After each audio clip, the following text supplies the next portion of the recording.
প্রথম যখন আমি সেলাই শিখি তখন আমার পাইপিনগুলো একটু সুন্দর হতো না, কোথাও চিকন হতো, কোথাও মোটা হতো। আমি জানি এই সমস্যা অনেকেরই, তবে আসলে প্র্যাকটিসের উপর আর কোনো কথা নেই। আপনি যত বেশি প্র্যাকটিস করবেন আপনি তত শিখবেন, আর আপনার কাজ তত বেশি স্মুথ হবে।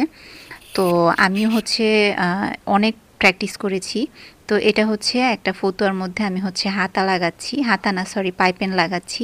তো আমি 1.5 ইঞ্চি করে নিয়েছি আর একটু আস্তে আস্তে করে বসাচ্ছি। এই ফতুয়াটা অনেক আগে আমার বড় ছেলের জন্য কেটেছিলাম, তো ওকে আর পরানো হয়নি, মানে সেলাই করা হয়নি। তো এখন আমার ছোট ছেলের জন্য আমি সেলাই করছি, ওর এখন এটা হবে আলহামদুলিল্লাহ। তো আমার পাইপেন হচ্ছে লাগানো হয়েছে এক পার্ট, এখন হচ্ছে আমি একটু ভেঙে একটা ভাঁজ দিলাম চিকন করে, এখন আরেকটা ভাঁজ দিলাম। দেখেন এরকম যদি আপনারা আগে সেট করে নেন হাতে, এবং একটু যদি মেশিনের দেওয়ার আগে যদি একটু ইস্ত্রি করে নেন তাহলে তো আরও ভালো। তো আমার ইস্ত্রি করার প্রয়োজন হয় না, আমি হাতে চেপে চেপেই বসিয়ে বসিয়ে সেলাই করি। তো আলহামদুলিল্লাহ পাইপেনটা অনেক সুন্দর হয়েছে, একদম চিকন হয়েছে, দেখতে খুবই সুন্দর লাগছিল। তো একটু একটু করে ধরে ধরে আস্তে আস্তে সেলাই করবেন, তাহলে দেখবেন যে পাইপেনটা কিন্তু অনেক সুন্দর হয়।